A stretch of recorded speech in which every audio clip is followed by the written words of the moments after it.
Hey YouTube fam, thanks for stopping by. Today I'm going to talk to you about a topic near and dear to my heart, which is called give yourself permission to not do anything. Let's get into it.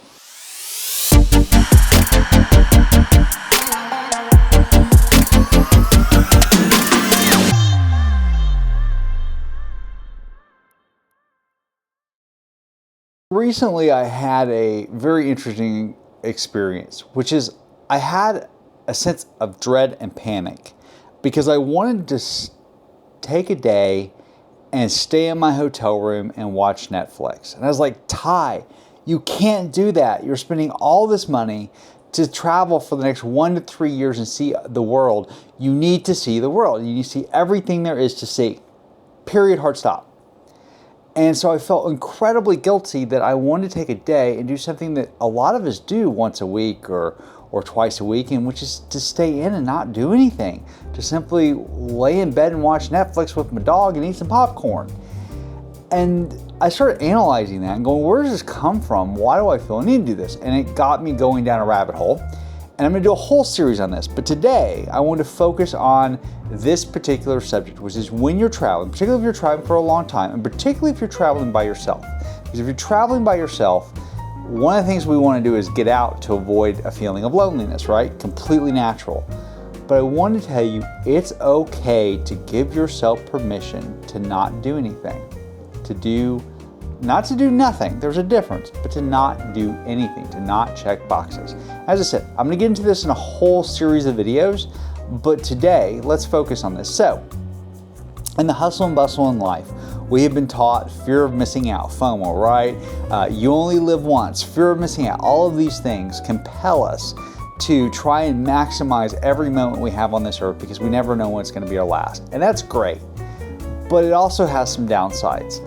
But I want to talk to you about the upsides of taking a day off, because by the end of this video, my goal is that you will give yourself permission when you're traveling to take a day and do nothing, to not check a box, to not go see this pretty beach or this monument or this painting or this museum, but to lay in your pajamas and watch Netflix if that's what you want to do. Let's talk about the advantages of taking a day while you're traveling to not do anything. First, rest is obviously important. It's important for us physically, right? Mentally and spiritually. If we do not give ourselves downtime, if we never give our brain time to stop and analyze and process and to not think about things, then we're always up and we never really actually take the time to perceive everything that we've seen, right?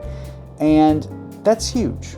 It's very important to take that time, and we often overlook it. It's particularly when we're on vacation, because we actually start to fool ourselves. We say, I'm on vacation, so I am having downtime. But that's not necessarily true. Ask any mother with a couple of kids on her hips, going to the pool with 18 beach floats, how she feels about whether she's on vacation. Because I'm sitting here in a beach resort with mothers lugging around a bunch of kids and a bunch of pool floats. And I can tell you, a lot of those women do not look like they're on vacation to me. They do not look like they are having an enjoyable, relaxing time. So, just because you're on vacation does not mean you're actually on vacation. Give yourself permission to relax. Give yourself permission to read a book. Give yourself permission to watch Netflix. Number 2, taking time during a vacation to do nothing or to not do anything gives us time to analyze and process what we've seen.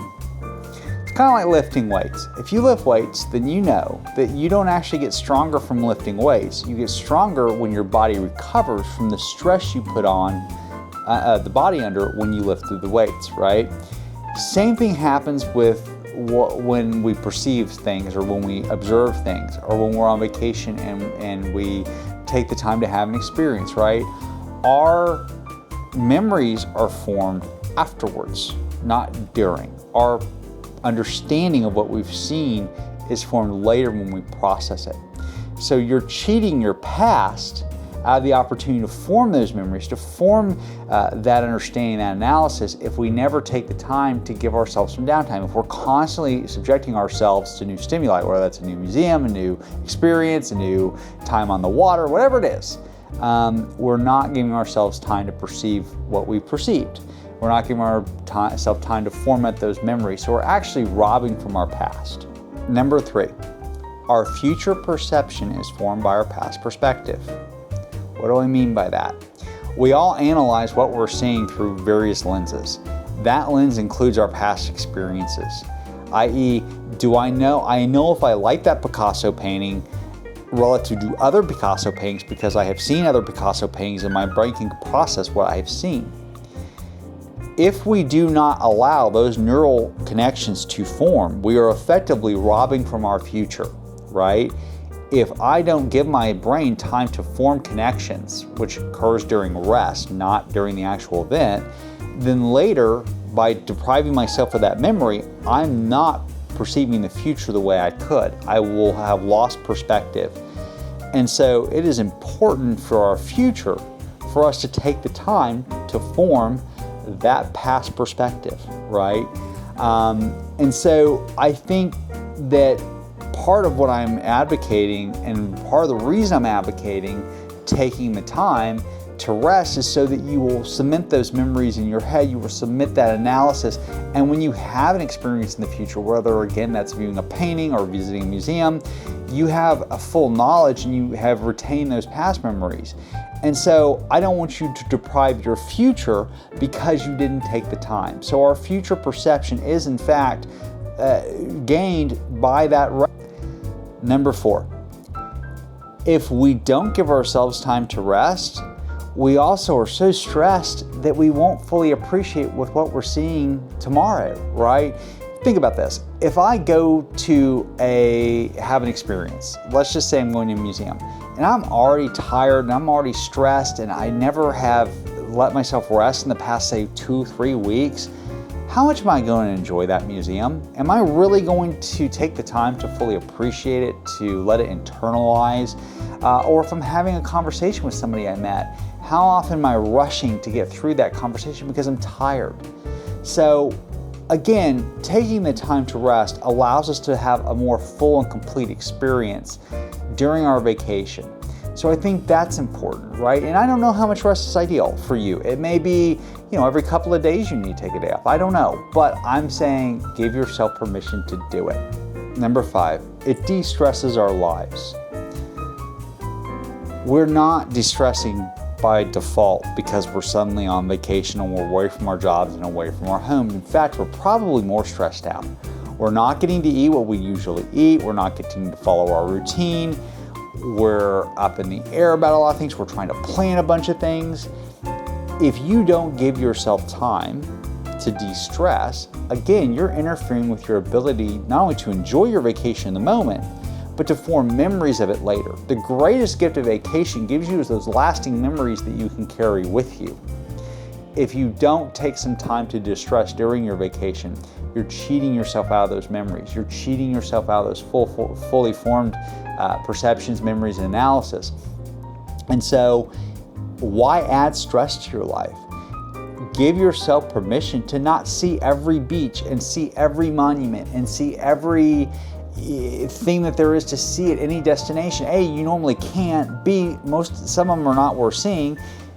And C, why are you doing that to add stress in your life? It doesn't make sense, right? But I think we get in vacation mode and we decide that we have to do it. We have to check the box. We have to see this because we're here, and so we can't not go, right? You can't go, you've heard this expression, you can't go to Madrid without seeing X. Let me tell you, you can absolutely go to Madrid without seeing X. You will have great memories, and you may even have more fond memories if you take a day and stay in your hotel and enjoy your time than if you rush to see everything. Let me wrap up a few things. Remember that it is rest that allows our brains to form neural connections. I saw this all the time as a ski instructor. If I'm teaching you to ski, the first day you struggle, you get materially better the next morning because you've had some time to rest, sleep, your brain has formed neural connections, and I can actually start you pretty close to where we left off, right? The same thing happens when we travel. As we travel, as we sleep, as we rest, our brain forms neural connections. By letting those neural connections form, we alter our perception of the future. We take the greatest gift of travel, which is memories, with us that we may lose if we don't give ourselves time to rest. We de-stress our lives and we stop checking boxes, which is really hard to do. And I get it because I'm a box checker. But in doing that, I finally realized I was depriving myself of the true joys of travel. So take the time, take the rest. Don't worry about fear of missing out or you only live once. Allow those neural connections to form. Allow yourself to appreciate the experiences you've had. Allow yourself to form those connections so that it changes your future perception. And in doing all that, you will have a much better vacation. Thank you for watching. I hope you've enjoyed the video. If you have, please hit the like and subscribe button. Leave some comments. Let me know what you think.